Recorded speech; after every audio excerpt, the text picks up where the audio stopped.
Okay, I'm going to get started right away here because otherwise, as I found out, I will run out of time. So, I feel that everything from this course has come together in one big culminating project here, like we've said, and this all has helped me become a more effective and efficient educator. So I will do my best to highlight the things that I felt were most useful to me.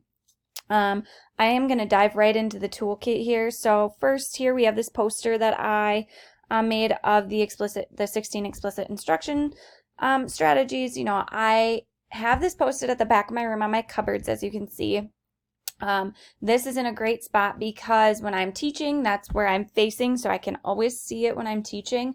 But also my work table for when my students are out of the room, I don't have a desk, so I sit there, and that also faces there. So it's a really good reminder when I'm reflecting on my lessons or writing new lesson plans as to what I need to really be thinking about and focusing on as far as explicit instruction.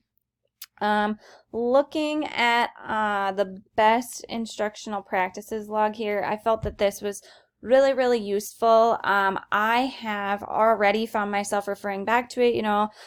Just earlier this week, I was looking back into week 3, looking at the 3 R's: retrieve, respond, and retain, which was right here, number 3. So I have found this really useful, and I think that I will continue to find this useful in the future. As far as the vocab log, I didn't feel it was as useful as the best instructional practices log just because I have had instruction in explicit instruction before in my undergraduate career.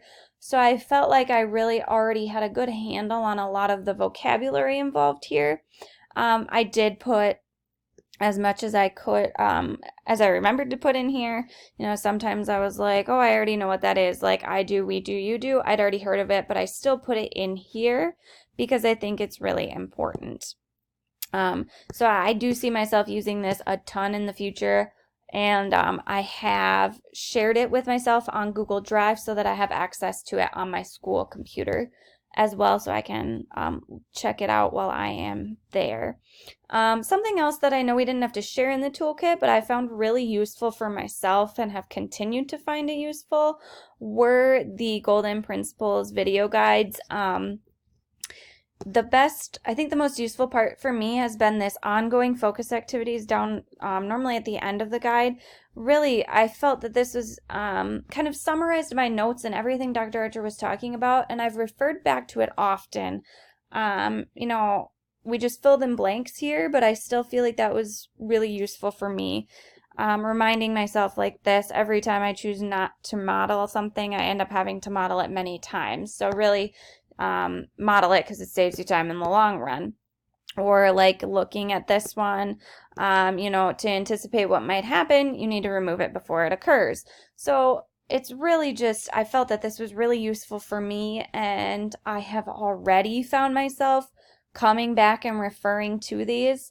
So while they didn't have to be part of the toolkit, I know, but it's part of my toolkit because this has been one of the most useful things for me.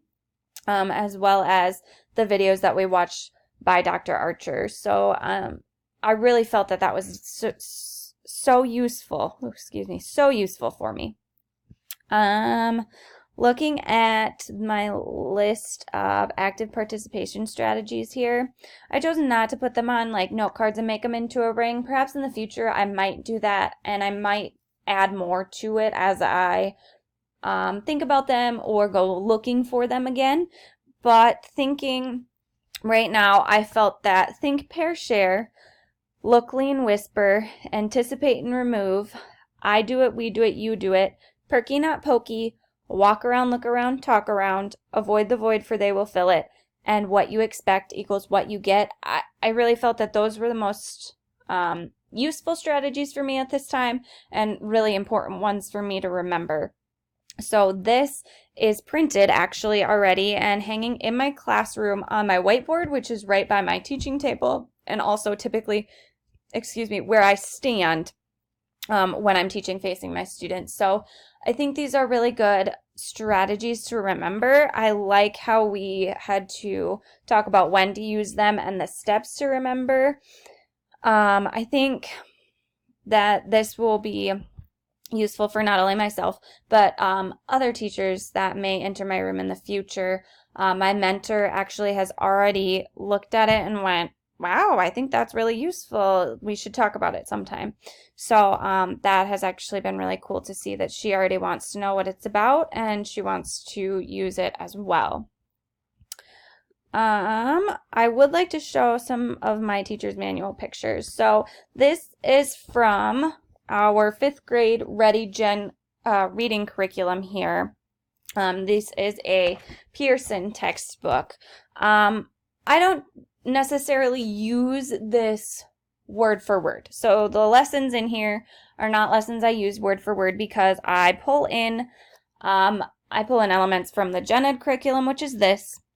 I pull in elements from the Ready Gen Interventions curriculum that came with these. And then I pull in just other strategies or pieces of lessons or parts of curriculum that I feel are benefiting my students. I only see my students 30 minutes a day for each subject that they're serviced for. And so it's a really short amount of time for me to pack a lot of work into. So here I noted, they're stating the goals of the lesson, which is something that I am working on. So that will be really important for me to take note of when I'm looking through these. Here they use Think, Pair, Share, which is awesome. Then moving on, you could do these citing text evidence. You could do them in partner or group responses. Personally, and if I were to do it in my room, I would do group responses just because this higher order thinking as it increases is something that my students struggle with most. Moving on here, they have guided and independent practice and guided and independent practice again. So there's a lot of good active participation strategies happening here. Moving on, each lesson comes with a writing lesson as well, so it's all one big lesson. So this is still lesson 17. So they state the goals of your writing project, and then we do the teach and model. We do the I do, the we do, and then they do the you do. And then actually on the next page, which I did not take a picture of, you go through the whole process on your own, which is awesome to see. I really think that this is great that we're able to tie in our reading and our writing in the same thing and that it's already there for us. The goals of each lesson are intertwining.